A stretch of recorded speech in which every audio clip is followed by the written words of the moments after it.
গাজা যুদ্ধকে ঘিরে নতুন করে উত্তপ্ত কূটনৈতিক অঙ্গন। এবার সরাসরি যুক্তরাজ্য ও ফ্রান্সকে সতর্ক করল ইরান।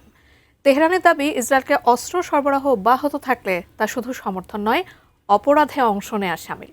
একই সঙ্গে ইউরোপের সাবেক কূটনীতিকদেরও বক্তব্য সামনে আনছে দেশটি। বিস্তারিত জানাচ্ছেন সাদিয়া সিদ্দিকা। গাজাকে কেন্দ্র করে মধ্যপ্রাচ্যের উত্তেজনা থামার কোনো লক্ষণ নেই। যুদ্ধের পাশাপাশি চলছে কূটনৈতিক আলোচনা।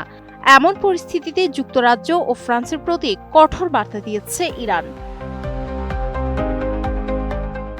ইরানের উপপররাষ্ট্রমন্ত্রী কাজেম গারিবাবাদি বলেছেন, ইসরায়েলকে অস্ত্র সরবরাহ চালিয়ে যাওয়া কিংবা অন্য কোনো ধরনের সহায়তা দেওয়া মানেই সেই সরকারের কর্মকাণ্ডে সরাসরি সহযোগিতা করা।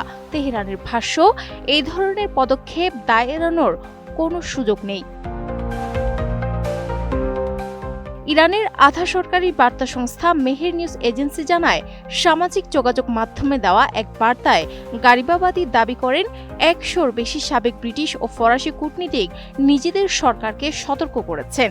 তাদের মতে, ইসরায়েলের বর্তমান নীতি ফিলিস্তিনের অস্তিত্বকে সংকটের মুখে ঠেলে দিচ্ছে। সঠিক প্যাড আর সঠিক তথ্য দিয়ে এসব সামলে নিব এক হয়ে। Monalisa sanitary napkin. ওই সাবেক কূটনীতিকরা লন্ডন ও প্যারিসের প্রতি কয়েকটি সুপারিশ দিয়েছেন বলে জানায় তেহরান। এর মধ্যে রয়েছে ইসরায়েলের কাছে অস্ত্র পাঠানো বন্ধ করা, বসতি স্থাপন ঘিরে বাণিজ্যে নিষেধাজ্ঞা দেওয়া এবং নেদারল্যান্ডসের হেগ ভিত্তিক আন্তর্জাতিক আদালতের সিদ্ধান্ত বাস্তবায়ন করা।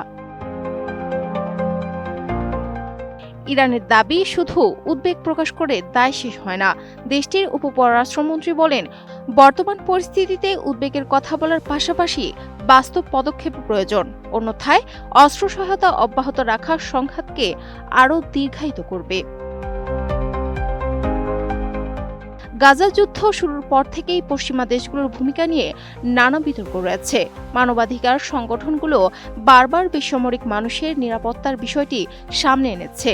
একই সময়ে ইসরায়েলের প্রতি সামরিক সহায়তা নিয়ে ইউরোপের ভেতরেও মতভেদ দেখা যাচ্ছে। বিশ্লেষকদের মতে, ইরানের এই বক্তব্য শুধু একটি কূটনৈতিক প্রতিক্রিয়া নয়, এর মাধ্যমে ইউরোপীয় দেশগুলোর উপর রাজনৈতিক চাপও বাড়াতে চাইছে তেহরান। ফলে গাজা ইস্যুতে আন্তর্জাতিক অবস্থান নিয়ে নতুন বিতর্ক আরও জোরালো হতে পারে।